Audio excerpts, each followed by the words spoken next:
according to reports, Israeli Prime Minister Naftali Bennett considering a goodwill gesture to help the U.S. administration, offering Biden Israel's help in transporting Afghan refugees from U.S. Middle East military bases to a third country of resettlement. The reports state that Bennett is opposed to resettling anyone in the Jewish state and that those fleeing Taliban rule wouldn't even set foot on Israeli soil, but a proposal under consideration reportedly would see Israel assist in the airlift of these refugees from bases in Qatar and Kuwait. With us now is Dr. Michael Oren, former Israeli ambassador to the U.S. Your thoughts, sir, on the idea, this gesture, using Israeli planes, using Israeli government resources to transport refugees out of the Middle East into a third country of resettlement.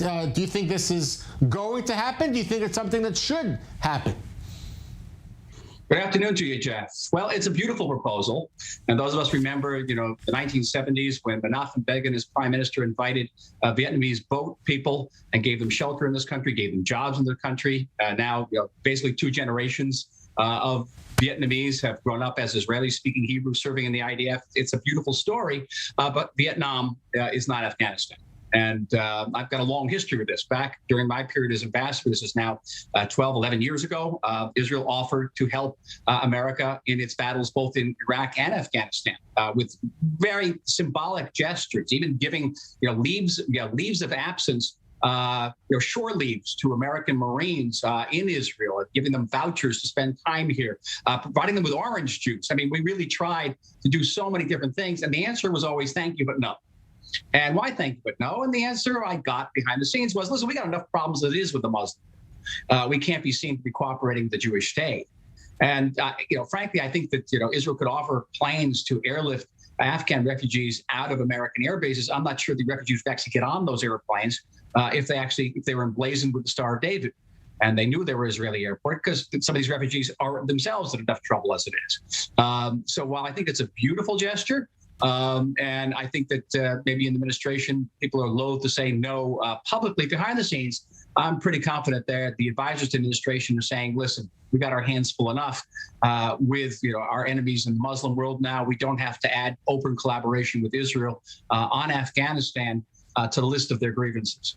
Look, just hours after Bennett lands in Israel, Benny Gantz, the defense minister, is off to Ramallah to meet Abbas. We know that the Palestinian issue, at least in broad strokes, was discussed in the Oval Office. Now the reports of this gesture of offering planes to help resettle Afghan refugees elsewhere to try and help Biden. Do you get the sense that Bennett is working hard to continue to curry favor with the U.S., to make goodwill gestures with the Oval Office? Is there a sense that he wants to do more to keep this positive momentum going? Most definitely, and I think laudably.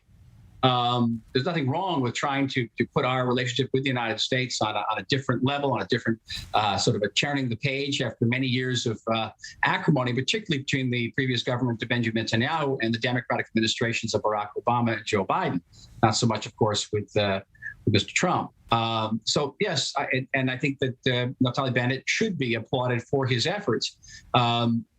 Keep in mind, though, at the end of the day, we're still going to have substantive differences with this administration, not only on the Palestinian issue, but first and foremost over the Iran issue. So there's a limited amount of effort you can make to detract attention from the fundamental disagreements between us and the fact that Israel may, at some time in the future, have to act on its own against Iran.